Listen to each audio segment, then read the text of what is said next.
Hi, my name's Corey, and thanks for watching another episode of 70s Hard and Heavy. I have 3 new examples of the 70s Hard and Heavy bands you're expecting to see. A little bit obscure, but definitely heavy and definitely hard. So thanks for watching. It's actually the 10th episode of 70s Hard and Heavy, so I wanted to kind of come back and do a little bit of a special theme. This time, all 3 bands are from Ohio. I'm going to start off with Granicus. I'm not sure what Granicus means, but I know some of you guys are saying, why haven't you shown this yet? Finally got a copy at a good price that I can show. This is a reissue. But Granicus, Native Americans from Cleveland, Ohio. This album came out in 1973. Has great crunchy riffs and soaring vocals, a little bit like Led Zeppelin. If you haven't heard of Granicus, definitely check this out. This is in a lot of people's collection that do collect the 70s hard stuff, especially from the more obscure bands. So it's probably one of the more popular of the obscure bands. 5-piece here. Great track listing on this thing. One of my favorite tracks on here was Paradise. And not a lot else to say about this except pick up a copy if you don't have it yet. And this is another great example of what 70s hard and heavy bands have to offer.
Alright, next up I have Raven.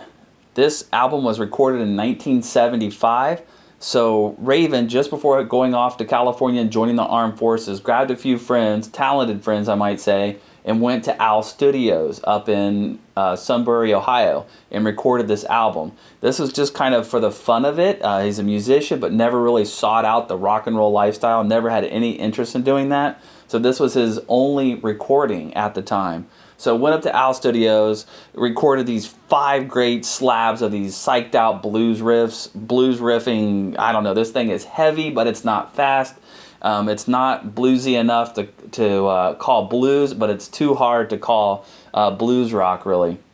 But you'll see what I mean when you hear the sound bite on it.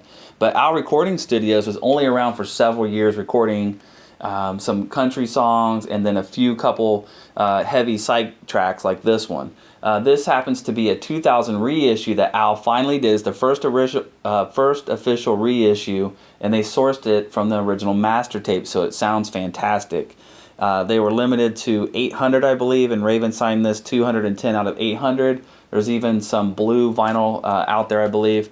But this is just a great album to have, especially since I'm from Columbus, Ohio, and Raven was from Columbus, Ohio. These tracks are fantastic. It was just really hard for me to be able to tell which ones I wanted to share. I think I'm going to do a cut from Can't You See, one of the first tracks. And then the last track on here, Back to Ohio Blues, is just a little bit over 13 minutes, kind of a Jimi Hendrix themed blues rant, and it's just great. But you see the Al label there, which is fantastic, and I happened to pick this t-shirt up a few years ago. There were some rumors that Raven was going to record a second album. I don't know how much of that actually got recorded, because I do believe he passed away in 2013 or 2012. So as far as I know, a second album wasn't issued. But also in the issue comes with this nice insert that has a story here from this guy named Mike Hummel, which you can easily read on the internet if you search for Raven, Columbus, Ohio. Check out this gritty, riffy blues rock song I'm going to play. Again, recorded in 1975 with this lo-fi basement sounding recording, kind of this biker blues sound. Check this out.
right, last up, 1978, the Godz released their self-titled album. Killer album cover, check that out.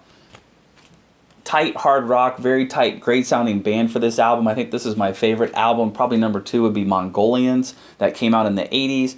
But good hard rock with just a twinge of southern influence, maybe a little bit of a Leonard Skinner feel sometimes. Maybe again like that biker metal, biker hard rock sound. Their track Gotta Keep Her Running got a little bit of airplay, radio airplay, but my favorite track on here is actually, I think it's a little bit too short, is Under the Table. I love that song. But these guys were from Columbus, Ohio, and continued on to have a few 70s releases and then a few releases into the 80s. This one is original on Millennium, which I think is a sub-label of Casablanca, and then it comes with the original printed inner sleeve, which is pretty cool. The bass player, Eric Moore, also does vocals, as well as everybody in the band does vocals, but Eric Moore does the lead vocals, which has a gritty, gruff voice. It sounds great, and he is just amazing on the bass guitar. Check out this sound clip.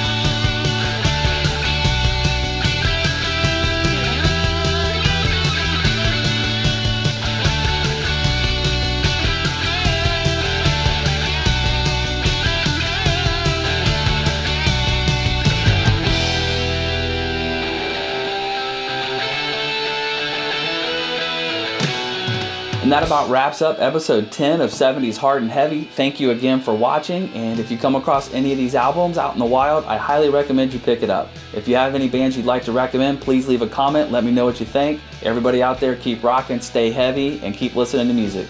Hey, what's up, vinyl community? Right back for another episode of Twist Your Lip and Peel It Up. What's up, vinyl community? Midwest, even though we're not in the middle of the country, we consider ourselves the Midwest. I'm going to ramble, blah, blah, blah. This episode of 70s Hard and Heavy. Hope you like the needle drops and the bands from Ohio, 2 bands from Columbus, Ohio. Ramble.